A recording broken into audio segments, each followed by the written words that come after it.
Boa noite, amados. Eu sou o pastor Raul Nogueira, para quem não me conhece, e eu e minha esposa somos responsáveis pelo Ministério LVO, que se envolve com chineses, japoneses, coreanos e judeus. Nós, todos os sábados, fazemos às 18h30, só que hoje caiu um temporal aqui, então nós estamos fazendo exatamente agora. São 7h10. E quero pedir perdão para vocês que estavam aguardando às 18h30. Nós vamos estar trabalhando novamente com a parte escatológica, escatologia em Daniel. E hoje nós vamos começar pelo capítulo 6. Nós terminamos o 5, onde nós realmente lemos que este homem, que era o último descendente de Nabucodonosor, foi morto, exatamente na mesma noite que ele havia tomado dos utensílios do templo para poder, de alguma forma, fazer aquela orgia, fazer aquele banquete e tal. Seria uma maneira de afrontar o Deus de Israel, tomando os utensílios, dizendo: esse Deus não vale nada, esse Deus não vai fazer nada comigo, não é?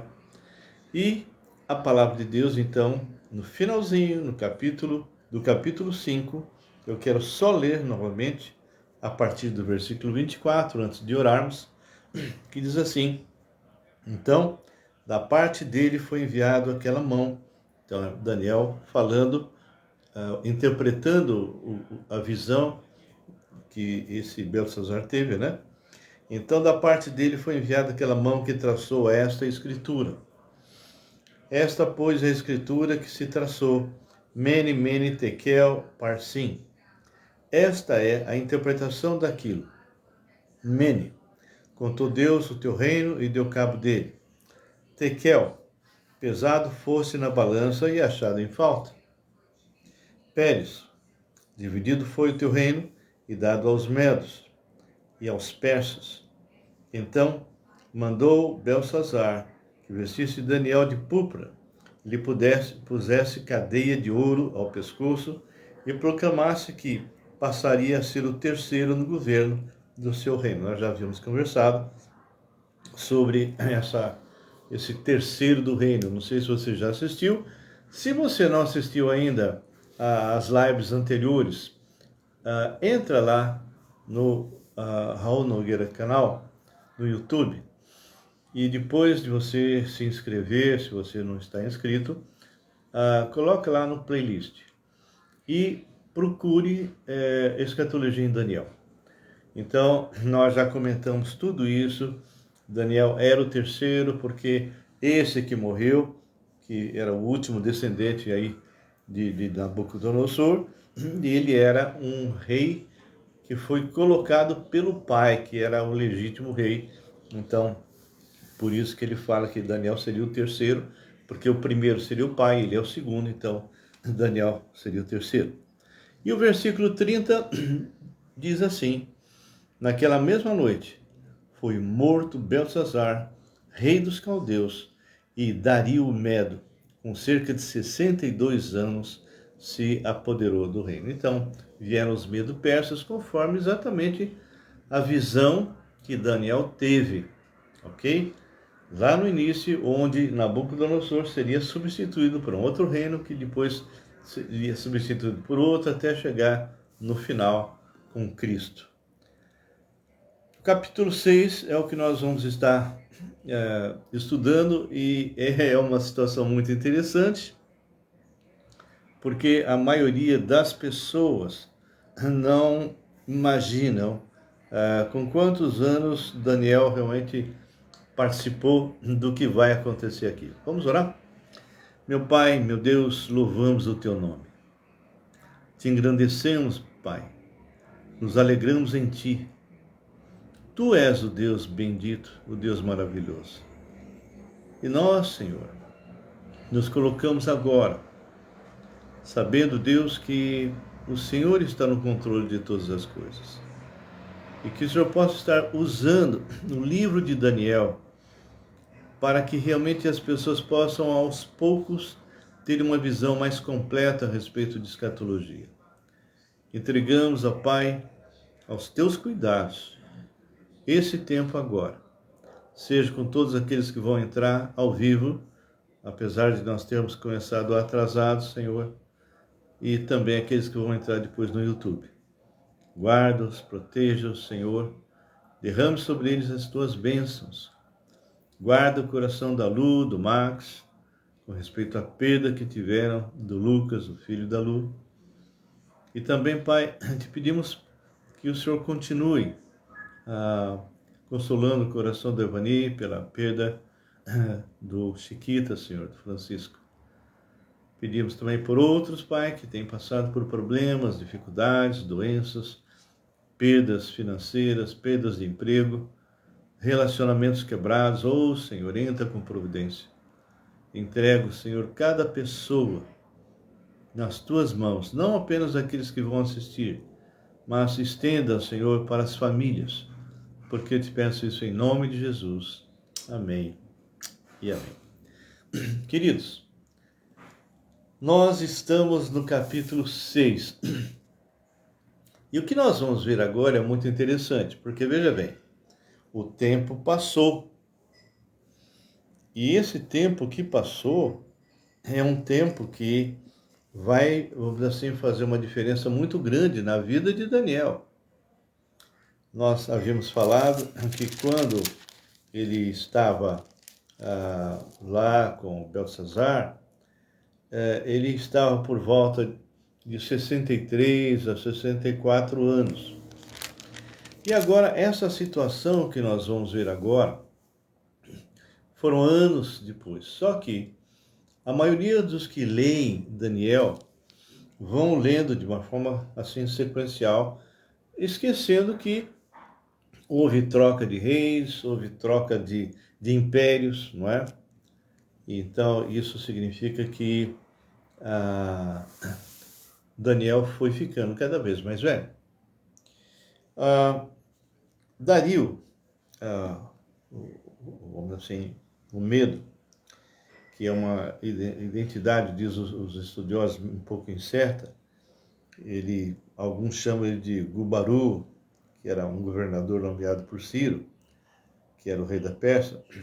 Pode ser que esse Dario tivesse um outro nome, ok? Não importa, o fato é que esse é que tomou posse, esse é que entrou, invadiu e destronou esse Beltesazar. Capítulo 6 diz assim, versículo 1. Pareceu bem a Dario constituir sobre o reino, olha só, pareceu bem a Dario. Então significa que Dario havia tomado posse e agora ele vai começar a governar, ele vai começar então a arrumar e dizer quem fica, quem não fica, quem está junto dele, quem não está. E de repente ele vai encontrar Daniel que foi rechaçado, vamos dizer assim, por um bom tempo, quando Nabucodonosor o chama, que ele entra lá por volta de 14 a 15 anos, e ele trabalhou um bom tempo com Nabucodonosor, e acredito que com outros ainda. O fato é que o tempo passou. E esse Beltesazar, que até sabia das coisas que haviam acontecido na época de Nabucodonosor, simplesmente não tomou conhecimento, não levou em conta e, infelizmente, acabou sofrendo o que sofreu. Então, esse Dario ele vai começar a, vamos dizer assim, dar forma a esse novo reino. Pareceu bem a Dario constituir sobre o reino a 120 sátrapas. Então, ele já vem com um sistema, já possivelmente vem lá da terra dele e vai agora implantar 120 sátrapas que estivessem por todo o reino. E sobre eles 3 presidentes, dos quais Daniel era um. Olha que coisa interessante. Esse Medo Persa deve ter tomado conhecimento de que Daniel havia até previsto que esse Beltesazar seria substituído, né, por eles, né?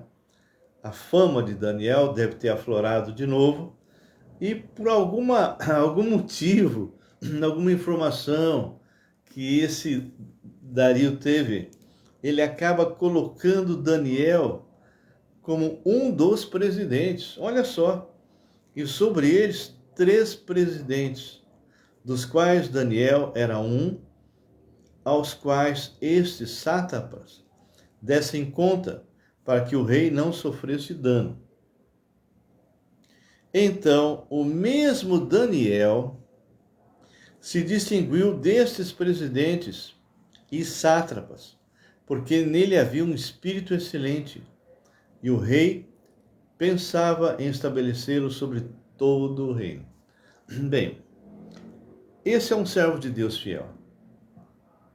Daniel foi provando ao decorrer da sua carreira ministerial que ele realmente era uma testemunha viva de um Deus vivo.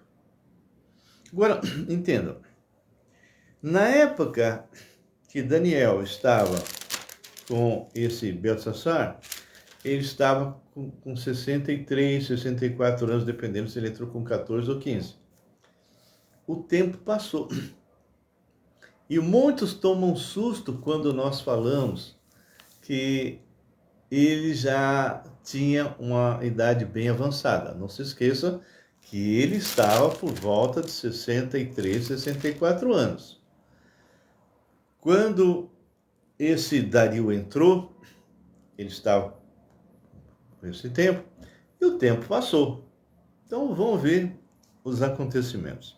Então, os presidentes e os sátrapas procuravam ocasião para acusar a Daniel a respeito do reino, mas não puderam achá-la, nem culpa alguma, porque ele era fiel e não se achava nele nenhum erro nem culpa.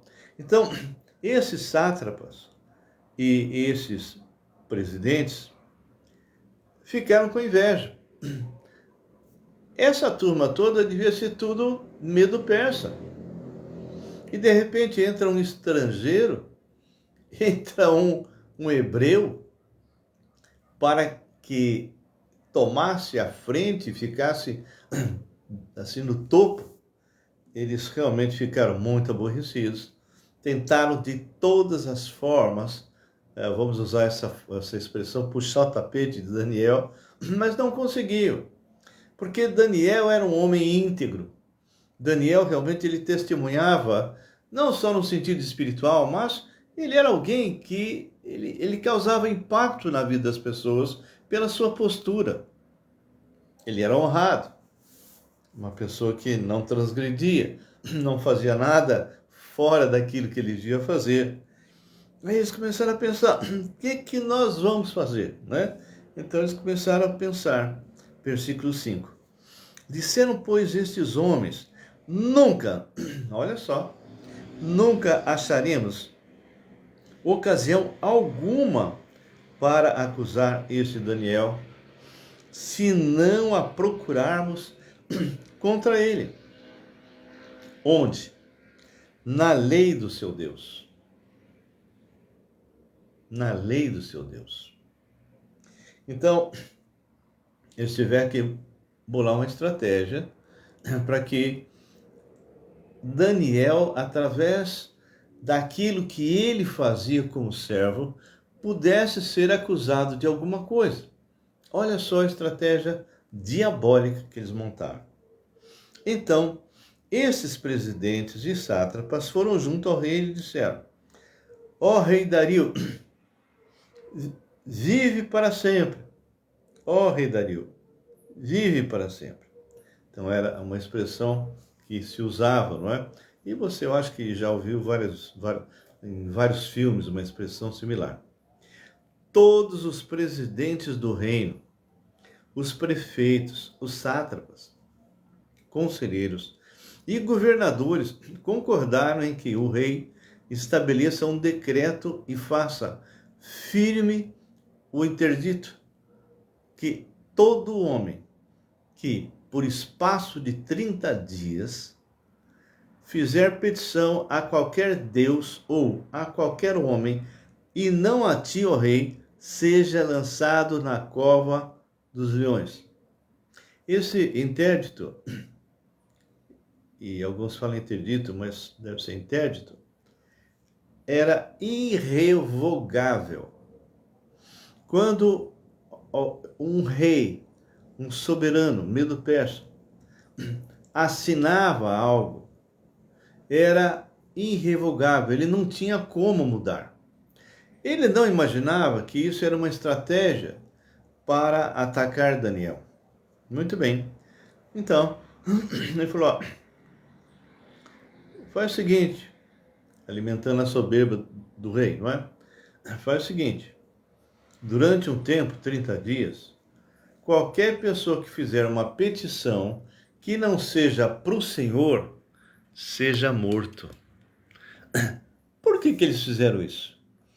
Porque eles sabiam, dentro da conduta, vamos assim, de quem entrava na presença de Deus de manhã, à tarde e à noite, e que ele sempre fazia isso, eles poderiam acusar, olha, esse Daniel não está realmente obedecendo. Ele não está fazendo aquilo que o rei ordenou. Então, ele fala, eles aqui, que essa pessoa que não fizesse isso, que não pedisse somente ao rei, teria que ser lançado na cova dos leões. Uau! Agora, pois, o rei sanciona o interdito e assina a escritura para que não seja mudada, segundo a lei dos medos e dos persas, que se não pode revogar. Então, eles montaram um esquema dentro daquilo que Daniel fazia todos os dias, e agora eles vão tentar fazer com que Daniel seja lançado na cova dos leões. E aí o rei Dario assinou a escritura e esse interdito, e é interessante, né, como o homem ele é subjugado por sua soberba, porque isso só pôde acontecer porque aqueles homens maldosos, malignos, foram lá e começaram a colocar para Dario, você, olha, você é mais do que os deuses que nós adoramos. Então, poxa, o pessoal tem que pedir só para o Senhor, para mais ninguém, né? É como se você dissesse na linguagem de hoje, você é o cara. Daniel, pois, versículo 10, Daniel 6:10, quando soube que a escritura estava assinada, entrou em sua casa. Então, Daniel fez o que ele vai fazer agora de forma consciente. Ele sabia que se ele fizesse o que ele estava fazendo, era contra aquilo que aquele medo persa havia assinado. Então, aqui diz, Daniel, pois, quando soube que a escritura estava assinada, entrou em sua casa e em cima no seu quarto, onde havia janelas abertas da banda de Jerusalém, 3 vezes no dia. Se punha de joelhos e orava, e dava graças diante do seu Deus, como costumava fazer. Então, foi muito fácil para aqueles homens acharem um meio, uma estratégia de fazer com que Daniel fosse condenado. Porque ele era um homem que fazia todos os dias a mesma coisa. E agora ele vai ter que enfrentar o rei. Olha só. Então, versículo 11. Então aqueles homens foram juntos, e tendo achado a Daniel a orar e a suplicar diante do seu Deus, se apresentaram ao rei.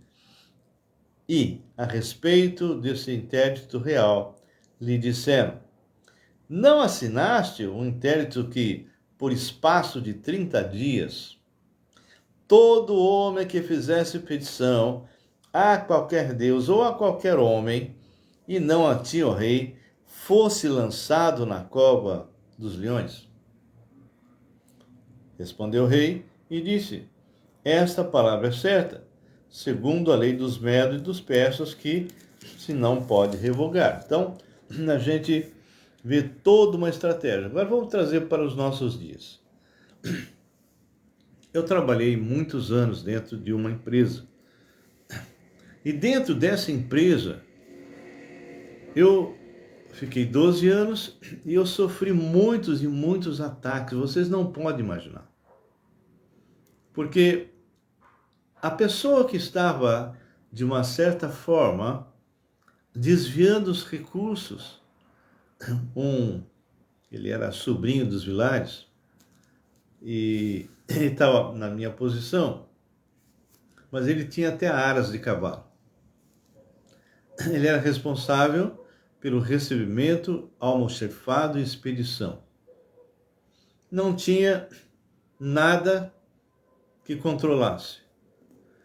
Ele estava, inclusive, vamos dizer assim, colocando algumas transportadoras que, vamos dizer assim, pagavam para ele uma importância na medida que ele fazia com que essas transportadoras fossem aprovadas quando eles faziam uma pesquisa de preço. A situação estava grave, até que o presidente daquele setor, daquela empresa que eu trabalhava, chamou o controller e disse para ele: olha, desse jeito não dá. Como é que nós podemos continuar dessa forma se fulano está fazendo isso? Então põe alguém no lugar. Eu nessa época trabalhava no setor de vendas, intermediando os vendedores externos e os engenheiros de venda, que montavam toda a proposta. E eu que fazia com que essas propostas fossem concretizadas e chegassem na data correta para que não perdesse. E isso eu entrei exatamente porque um pessoal anterior havia perdido todos os cargos, gerentes, vendedores, tudo, porque eles perderam a proposta muito, vamos dizer assim, importante. E aí eu estou lá e esse controller me chama e fala: Raul, a partir de agora você é que vai estar tomando conta lá embaixo de duas áreas, na área do recebimento, tá ok? Do almoxarifado e da expedição, ok? A parte de produção era a produção dele, mas veja bem, ele tomava conta inicialmente dessas quatro partes. Então, o recebimento estava na mão dele, o almoxarifado na mão dele, a expedição na mão dele. A produção ele fazia o que ele queria. Sumia material, desviava, imagina, mas ele era sobrinho do dono, não é? Então, o diretor-presidente desse setor, porque era uma empresa que tinha diversos lugares, não podia fazer muita coisa. E aí me puseram para ficar nesse lugar. E aí eu tive que montar todo o esquema com requisições e fechei geograficamente o lugar, enfim, montei todo o esquema. E isso tirou das mãos dele aquelas entradas de recursos que realmente eles haviam montado. Era uma estratégia. Bom, eu recebia informações que vinham de pessoas, isso era só uma das coisas que acontecia, onde ele mandava um recado para mim: você não dura um mês. E aí foi passando: você não dura 3 meses, você não dura um ano. E eu fiquei 12 anos, Deus me sustentando e me livrando. Ou seja, esse tipo de estratégia eu conheci bem praticamente em todos os empregos que eu tive. Sempre teve situações desse tipo. Pena que eu não posso contar todos aqui, mas eu fiquei 12 anos, só saí quando realmente o Senhor permitiu que eu saísse, foi quando eu montei a minha própria empresa, mas eu senti de perto as estratégias diabólicas de pessoas que tentaram de todas as maneiras fazer com que eu fosse mandado embora. No caso aqui era coisa mais séria, porque envolvia vida. Então, o versículo 12 diz que eles se apresentaram ao rei, não é? A respeito desse intérito real, eles disseram: não assinaste um intérito que por espaço de 30 dias todo homem que fizesse petição a qualquer deus ou a qualquer homem, e não a ti, ó rei, fosse lançado na cova dos leões? Respondeu o rei e disse: esta palavra é certa, segundo a lei dos medos, dos persas, que não se pode revogar.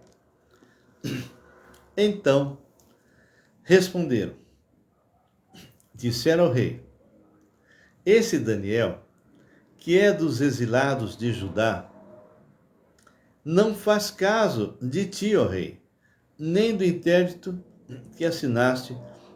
Antes, 3 vezes por dia, faz sua oração. Tendo o rei ouvido essas coisas, ficou muito penalizado e determinou consigo mesmo livrar a Daniel. Por quê? Daniel era tremendamente importante. Ele era sábio, uma pessoa que já havia prestado serviço e muito bom na época de Nabucodonosor e talvez até de outros reis depois dele, a gente não sabe. O fato é que esse rei Dario tentou de todas as maneiras fazer com que Daniel não morresse. Então, versículo 14, tendo o rei ouvido essas coisas, ficou muito penalizado e determinou consigo mesmo livrar a Daniel, e até o pôr do sol se empenhou por salvá-lo. Mas a própria lei medo-persa impedia que Dario voltasse atrás. Então aqueles homens foram juntos ao rei e lhe disseram: sabe, ó rei, que é lei dos medos e dos persas, que nenhum interdito ou decreto que o rei sancione se pode mudar? Confrontaram o rei. Então o rei ordenou que trouxesse a Daniel e o lançassem na cova dos leões. Olá, Oscar. Desculpe o atraso, querido. Aqui caiu um temporal muito gostoso, viu? Foi aqui em Piracicaba, caiu até gelo, até pedra de gelo. Então o rei ordenou que trouxesse a Daniel e o lançasse na cova dos leões. Disse o rei a Daniel: o teu Deus, a quem tu continuamente serves, que ele te livre. Bem, o que nós podemos tirar daqui? Dario, medo persa, pagão, adorador de outros deuses, no tempo que ele esteve com Daniel, lembra, Daniel estava lá com seus 63, 64 anos, naquele último rei descendente de Nabucodonosor. O tempo passou, ok? Não se esqueça que Dario entrou naquela época, só que o tempo passou. Daniel foi colocado numa posição de destaque. E o tempo, então, foi realmente bem difícil, porque ele não era mais criança, mas ele continuava firme. Ele continuava realmente com muita ousadia e testemunhando. Olha, essa palavra de Dario é uma palavra de quem realmente testemunhava desse Deus. Olha, volto a ler. Então o rei ordenou que trouxesse a Daniel e o lançasse na cova dos leões. Disse o rei a Daniel: o teu Deus, a quem tu continuamente serves, que ele te livre. Foi trazida uma pedra e posta sobre a boca da cova. Selou-a o rei com o seu próprio anel e com um dos seus grandes, para que nada se mudasse a respeito de Daniel. Ou seja, Se o Senhor não intervisse, com certeza Daniel seria devorado, que esse era o alvo, que ele morresse. Então, o rei se dirigiu para o seu palácio, passou a noite em jejum e não deixou trazer à sua presença instrumentos de música e fugiu dele o sono. Foi realmente uma noite bem difícil para Dario, porque ele amava Daniel, ele respeitava Daniel. Daniel era alguém que verdadeiramente prestava um excelente serviço, como ele sempre fez. Pela manhã, ao romper do dia, levantou-se o rei e foi com pressa à cova dos leões. Chegando-se ele à cova, chamou por Daniel com voz triste. Quer dizer, ele foi lá por desencargo de consciência e... Daniel, ô Daniel, você está vivo? Chegando-se ele à cova, chamou por Daniel com voz triste e disse o rei a Daniel: Daniel, servo do Deus vivo. Uau! Que testemunho, hein? Dar-se-ia o caso que o teu Deus, a quem tu continuamente serves, tenha podido livrar-te dos leões? Eu fico pensando assim, eu estava até conversando com um grupo que reúne comigo aqui na quinta-feira. Eu tenho visto na palavra de Deus e tenho visto na própria vida servos que são servos mesmos, que diante de situações mais terríveis, eles continuam firmes, enfrentam situações que realmente a maioria dos cristãos, se não tiverem realmente cheio de Deus, não enfrentariam. Eu estava comentando aquele caso daquele centurião. O centurião mandou seus servos ir até Jesus. O centurião é aquele que tomava conta de 100 soldados. E por que ele procurou Jesus? Um servo que ele amava muito estava muito doente. Bem, conforme a palavra daqueles servos judeus que foram até a procura de Jesus, afirmaram: olha, esse homem é muito bom, ele tem ajudado Israel, ele chegou até a ajudar a construir uma sinagoga, não é? Então eu estava conversando com o meu pessoal, esse homem, esse centurião, que era italiano, vindo de uma terra pagã, quando ele chegou em Israel, aos poucos ele foi se envolvendo com o Deus de Israel. Ele começou, inclusive, com certeza, já que ele construiu uma sinagoga, ele passou a estar com esses que adoravam o Deus. Ele começou a ouvir falar do Messias. E de repente ele deve ter começado a ouvir falar dos feitos de Jesus. Sabe, esse homem que não era crente ainda, mas temia o Deus de Israel, começou a enxergar, pela fama de Jesus, que ele, Jesus, se encaixava naquela pessoa que o povo de Israel chamava de Messias. Então, ele que não era israelita, começou a olhar para Jesus com os olhos da fé e começou a enxergar que ele era o Messias verdadeiro, coisa que o povo de Israel não via. Olha que coisa interessante. Então, a pergunta que eu fiz para o grupo é: como é que esse homem olhava para Jesus? Quem que ele via? A resposta: ele via o Messias, coisa que o povo de Israel não via. E a outra pergunta: e como Jesus via esse italiano? Como alguém que tinha uma fé acima do normal. Ele falou assim: eu nunca encontrei alguém com esse tipo de fé aqui em Israel. Aí eu fiz uma segunda pergunta. Ok, agora vamos trazer para nós.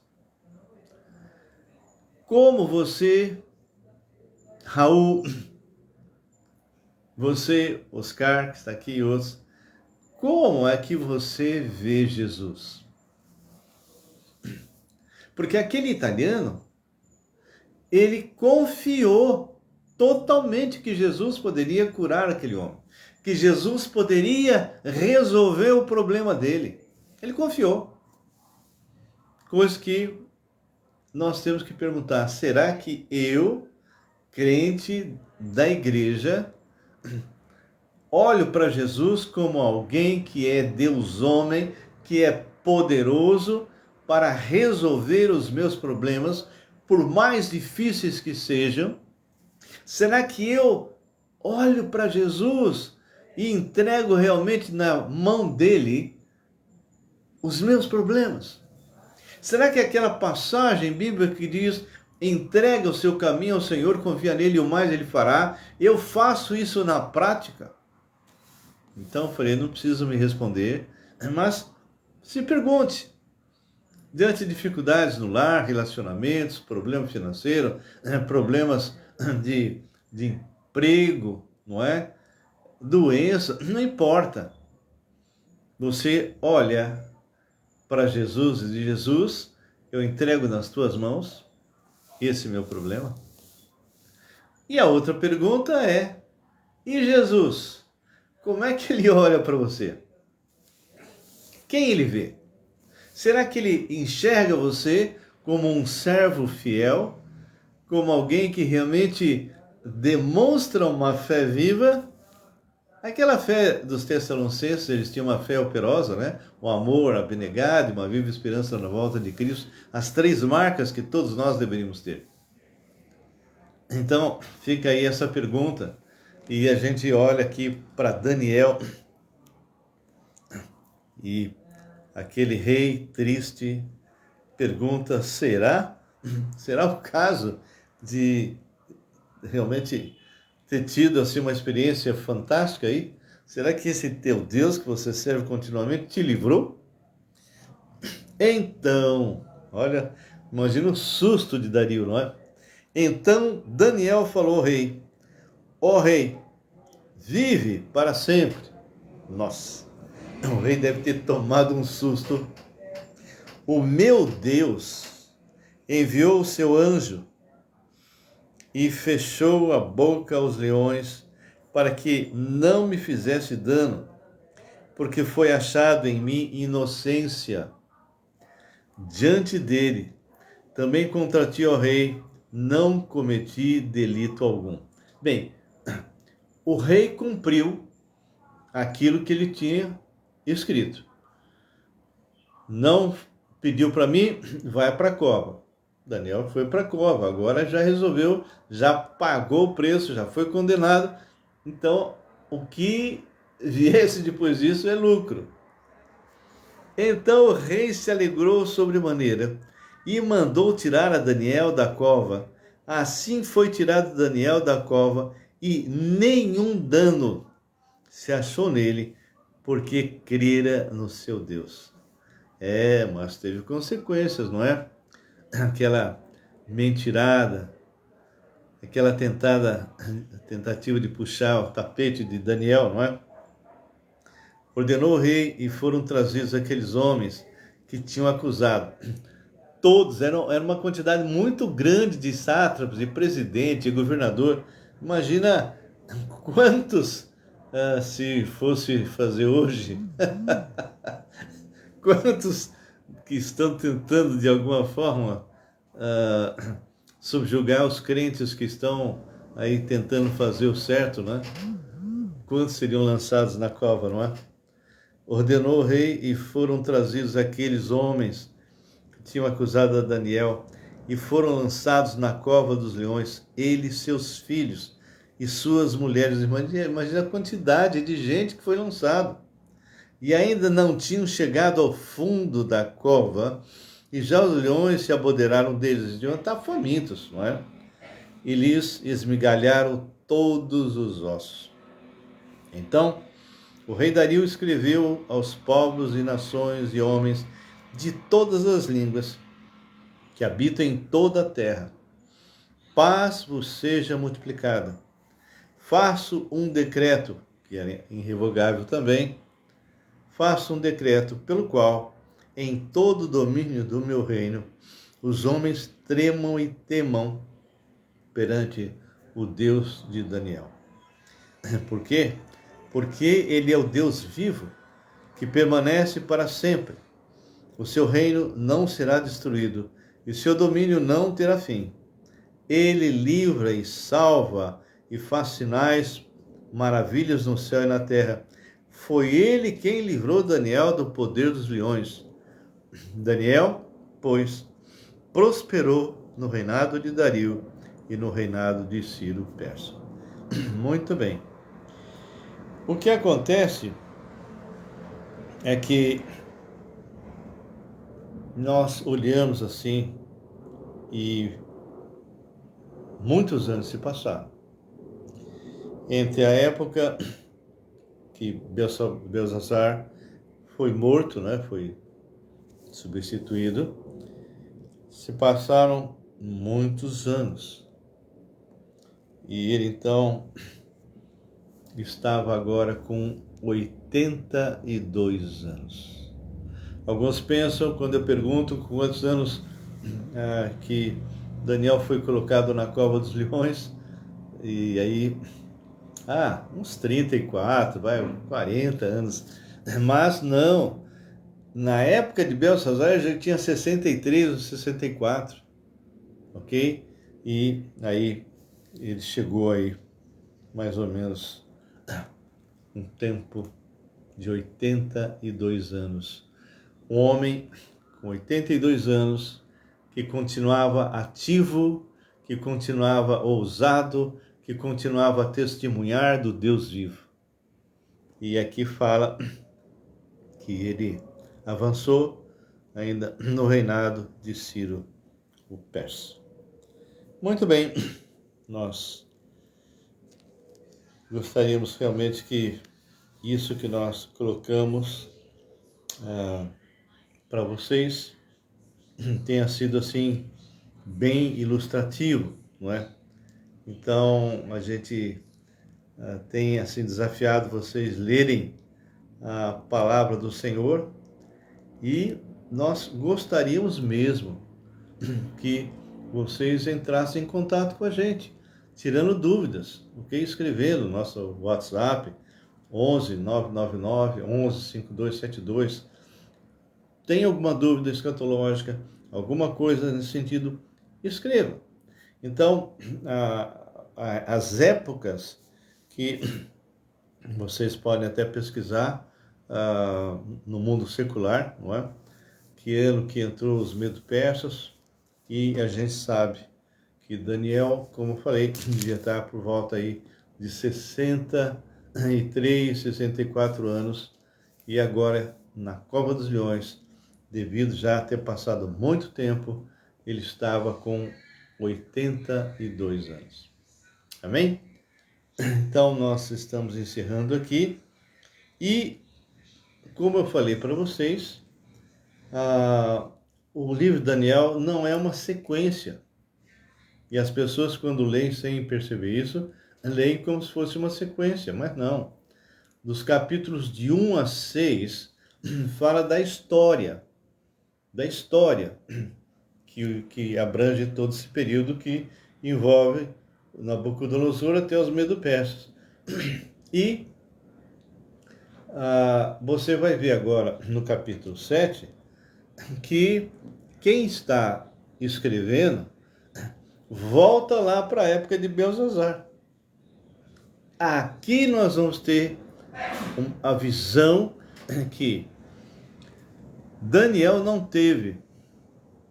Daniel está aqui, mais ou menos, como nós falamos, por volta de 63, 64 anos, e ele tem a visão que ele não teve quando ele revelou para Nabucodonosor que era estátua, tinha uma cabeça de ouro, depois prata, depois bronze, depois ferro e barro, e por fim tinha uma pedra que arrebentava todos os reinos, simbolizando exatamente a vinda do reino milenar de Cristo. E ele vai agora narrar de novo quando ele estava na época de Belsazar. Só vou ler o comecinho só para vocês terem uma ideia. No primeiro ano de Belsazar, rei de Babilônia, teve Daniel um sonho e visões ante seus olhos, quando estava no seu leito. Escreveu logo o sonho e relatou a suma de todas as coisas. Então, aqui, ele, como eu disse para vocês, todas as coisas que ele vai escrevendo depois estão dentro do capítulo de 1 a 6, porque é a história, não é? Então, esse fato que nós acabamos, no capítulo 7, por exemplo, está na época lá do capítulo 5, porque era a época de Belsazar, só que aqui está falando do primeiro ano de Belsazar, e no caso, que devia ser mais ou menos 553 a.C., e depois, quando apareceu esse dedo escrevendo e tal, foi exatamente a época da morte. Então o tempo passou, ok? Então seria muito bom vocês pesquisarem, vocês entrarem e fazer uma pesquisa, em que época mais ou menos, que ano mais ou menos entrou os Medo-Persas, né? Então vocês vão ver que quando você tem essa visão, né? Só para você ter uma ideia, essa visão que Daniel teve aqui, mais ou menos aí 556 a.C., foi mais ou menos 50 anos após a interpretação da visão de Nabucodonosor. Mais ou menos 50 anos. E isso porque foi o começo. Lembra que no final, ele estava já com 62, não é? Mais ou menos 63, 63, 64 anos. Então, o capítulo 7 fala do primeiro ano de Belsazar. E o capítulo 5 fala do último ano, quando ele morreu. Ok? É muito importante vocês pesquisarem na história para vocês terem uma noção de tempo. E agora essa visão vai ser bem interessante. E na semana que vem, espero que vocês estejam junto comigo. Quero mais uma vez pedir perdão para aquelas pessoas que possivelmente procuraram e entraram às 18h30 e nós não estávamos lá. Tá bem? Nós agradecemos a Deus pela disposição de vocês. Alguns entraram, eu não sei exatamente quem é, só o Oscar que está aqui. Algumas vezes aparece, outras vezes não. Então, tem dois Oscar aqui hoje, o Oscar Júnior e o Oscar Huang, ok? Então, esses dois entraram. A Graça também, parece que acabou de assinalar, mas eu não tinha visto. Ela aqui, a minha esposa, tá? Mas é assim que acontece. Olha, agora sim, agora ela colocou. A maioria das pessoas entram, mas não falam nada, então eu não fico sabendo, tá bem? Queridos, que Deus abençoe. Quarta-feira nós daremos continuação àquela série que nós iniciamos na quarta passada. E na quarta não, na quinta. E que você possa estar comigo. Entra, assista, porque nós fazemos normalmente às 17h30 e só aqui no sábado aqui é 18h30, tá bem? Eu peço que você esteja orando por nós e nós agradecemos muito vocês estarem conosco e realmente é um privilégio, tá bem? Vamos orar encerrando. Senhor nosso Deus, nós louvamos o Teu nome, te agradecemos por esse tempo que realmente é precioso para mim e espero que seja para os outros, onde nós estudamos a Tua Santa Palavra. Entrego tudo aos Teus cuidados, visita aqueles que estão doentes, e que a gente possa estar juntos, Senhor, sempre, e que o Senhor possa estar nos ouvindo. Somos teus servos, somos teus servos. E que na próxima quarta-feira, Senhor, não quinta, como eu mencionei, mas na quarta-feira, nós possamos novamente estar juntos e compartilhando a tua santa palavra. E seja comigo e com minha esposa, Senhor, nos dê saúde, para que a gente possa continuar pregando e falando, não aquilo que as pessoas querem ouvir, mas aquilo que as pessoas precisam ouvir. Porque em nome de Jesus que oramos, agradecemos. Amém. Amém. Queridos, que Deus abençoe. Os dois, Oscar, né, são um é chinês, o outro é brasileiro. Um grande abraço. E minha esposa também. E os outros que entraram, mas não consegui ver, que fiquem na paz do Senhor.